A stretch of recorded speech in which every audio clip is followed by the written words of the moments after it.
예, 애터미 회원 여러분, 안녕하십니까. 계절의 여왕이라는 5월을 맞이하게 됐습니다. 5월에는 어버이날도 있고 어린이날도 있고, 그래서 5월을 가정의 달로 정한 것 같습니다. 회원 여러분의 사업도 5월에 피어나는 화사한 꽃처럼 활짝 피어났으면 좋겠습니다. 오늘은 이 세상에 공짜는 없다.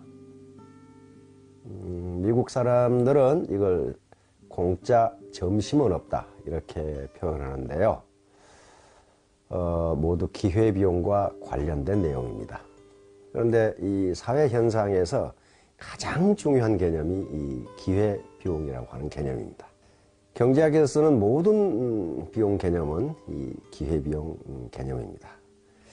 그럼 그것이 우리 이 애터미 사업과 무슨 관계가 있는가? 그것이 또 인생살이와 무슨 관계가 있는가 하는 점을 오늘 말씀드리려고 합니다. 이솝 후화에 이런 게 있습니다. 산 당나귀와 집 당나귀가 있었는데, 산 당나귀는 먹을 것도 자기가 해결해야 되고, 잠자리도 자기가 해결해야 되고, 비가 오면 비 맞아야 되고, 또 추운 날에는 눈 맞아야 되고, 이게 참 살기가 고달팠습니다. 그런데 어느 날 동네에 내려가 보니까 집나귀가 살고 있는데, 아니 주인이 마련해 준 따뜻한 마구간에서 또 주인이 준비해 준 먹이, 그리고 비가 와도 비를 맞을 필요가 없고, 추워도 춥게 지내지 않아도 되고, 그래서 산나귀가 자기 신세 한탄을 하게 됩니다. 아이고, 나는 언제 저렇게 호강을 해보나. 그런데 어느 날 보니까 집나귀가 수레에다가 무거운 짐을 싣고 언덕을 끙끙거리면서 올라가고 있었습니다. 땀을 펄펄 흘리면서. 산나귀를 본 집나귀가 아는 체를 하려고 했더니 주인이 채찍으로 사정없이 내리치면서 앞으로 끌고 가는 것이었습니다. 그것을 본 산나귀는 아이고, 내가 산나귀로 살기를 잘했다. 아무리 주인이 먹이를 주고 잠자리를 제공해 준다고 하지만은 저렇게 힘들게 일하고 채찍으로 맞고 저렇게 부자유스러운 삶을 내가 어떻게 살겠는가, 그렇게 생각했다는 이야기가 실려 있어요. 다시 말하면 주인이 주는 먹이도 먹고 따뜻하게 잠도 자고 비도 안 맞고 눈도 피할 수 있는 그것을 얻은 대신 힘들어 일을 해야 되고, 주인의 말을 듣지 않으면 채찍도 맞아야 되는 겁니다. 이게 기회비용입니다. 즉, 하나를 얻으면 하나를 포기해야 돼요. 절대로 두 개를 동시에 얻을 수가 없습니다.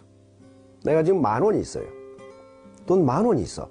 10,000원 가지고 할 수 있는 것들이, 예를 들면 식당에서 밥을 먹을 수도 있고, 그걸로 영화관에 갈 수도 있고, 그걸로 운동화도 살 수 있고, 10,000원으로 할 수 있는 게 많아요.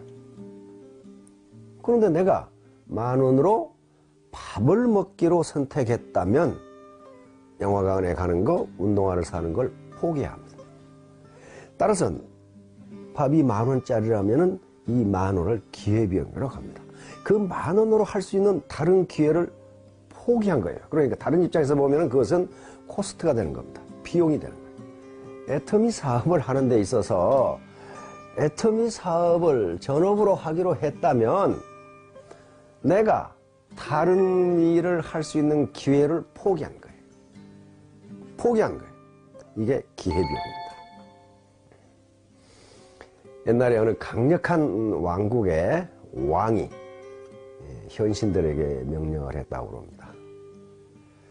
도서관에 저렇게 책이 많은데 내가 읽을 시간이 없으니 책 한 권으로 줄여오라. 그래서 현신들이 그 많은 책을 대표할 수 있도록 책을 줄여왔는데, 그 왕이 그것도 읽을 시간이 없으니까 계속 줄여라 하다가 나중에는 한 줄로 줄여라. 그래서 현신들이 회의를 한 결과 한 줄로 줄인 말이 세상에 공짜는 없답니다.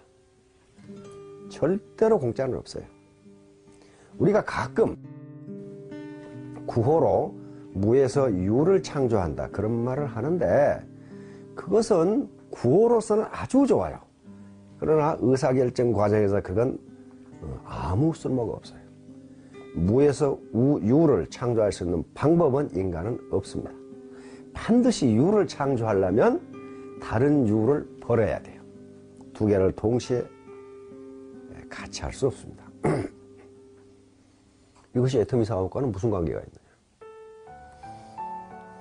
우리는 재심합력해야 된다. 스폰서가 파트너를 컨설팅하고 후원해 줘야 된다 하는 얘기를 합니다. 그런데 내 돈도 챙기고 내 포인트도 챙기고 그러면서 후원도 하고 그러면서 존경도 받고 그렇게 못합니다. 한 어깨 두 지게 못 집니다. 내 돈 챙기고 내 차비 들어가는 게 아깝고 점심 사는 게 아까우니까 후원 안 하고 요청하는 데도 없으니까 강의 안 하고 강의 안 가고 그러면 어때요? 내 계좌에 저금은 늘어나겠죠. 늘어납니다. 그 가치 있는 거예요. 그런데 다른 가치 있는 것을 반드시 포기해야 된다.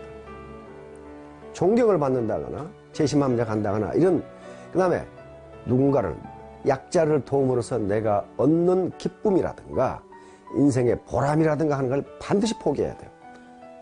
내 것 다 챙기고 존경도 받고 보람도 얻고 그게 안 됩니다.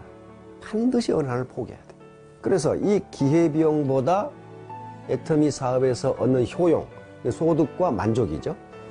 효용이 크다면 애터미 사업은 할 가치가 있는 겁니다. 문제는 이 기회비용보다 더 높은 소득을 올리는 경우입니다. 경제학에서는 그것을 독점이윤이라고 합니다. 독점이윤. 다시 말하면 독점적 지위에 있는 사람이 자기의 기회비용보다 더 높은 소득을 올리는 경우입니다. 대표적인 예가 돼지클럽이에요. 자기 일을 할 거 다 하고 나오지도 않고 그러면 그 소득이 공짜로 만들어지냐? 그렇지가 않아요. 누군가는 발로 뛰어서 그 소득을 창출했는데 그 돼지클럽은 공짜로 가져가니까 자기의 기회비용은 제로입니다. 그 사람들은 아무것도 제공하지 않으니까 기회비용을 훨씬 초과하는 이득을 얻습니다. 이건 정의롭지 못한 소득입니다. 이것이 소수인 경우에는 애텀이라는 이 유기체가 살아남을 수 있어요. 그러나 그게 일정 수준을 넘어서면 이 유기체는 죽게 됩니다. 다시 말하면 생산도 안 하는데 많은 소득을 가져간다면 생산활동에 참여한 사람들이 어떻게 됩니까? 자기 기회비용을 벌지 못합니다. 기회비용을 벌지 못하면 어떻게 되느냐? 생산요소, 다시 말하면 내 노동이 그 조직을 떠나게 됩니다. 그래서 그 조직은 망하는 거예요. 그래서 우리가 돼지클럽을 경계하고 아침에 얼굴만 보이고 저녁에 낮에 사라져버리는 사람을 경계하고 하는 것이 본인에게도 그렇게 하면 안 되기 때문이에요. 세상에 당연한 건 없습니다. 내가 당연히 받을 걸 받는다? 천만의 말씀. 그렇지가 않습니다. 많은 사람들이 재심합력에서 자기 기회비용을 벌기 위해서 밤낮으로 뛰니까 같이 버는 거예요. 자, 그러면 이제 이 아침 조회를 하실 텐데요. 각자 한번 토의를 해보시기 바랍니다. 과연 내 기회비용을 얼마나 벌까? 사람마다 다릅니다. 내가 지금 뭘 해도 할 수 있다. 적어도 한 달에 100만 원을 벌 수 있다. 그러면 100만 원이 명시적인 기회비용이 됩니다. 그거 말고 기회비용이 많아요. 내가 이 시간에 애터미 일을 안 하면 등산도 갈 수 있고 영화관에 갈 수도 있고 TV 연속극을 볼 수도 있고 내 아이를 돌볼 수도 있고 등등 할 수 있는데 그 기회를 포기한 겁니다. 그러니까 내가 영화관에 가고 등산을 하고 아기를 돌보고 하는 것들은 전부 가치 있는 일입니다. 내 자신을 위해서 가치 있는 일이거든요. 그 가치를 포기한 대가로 내가 지금 이 일을 하고 있어요. 그런데 그 가치가 얼마냐 하는 것은 사람마다 모델이 다르기 때문에 자기가 계산해 봐야 됩니다. 자, 이 꽃피는 5월, 정말 화사한 꽃이 피어나는 이 계절의 요왕 5월에 우리 회원님들 아주 화사하게 사업이 피어났으면 좋겠습니다.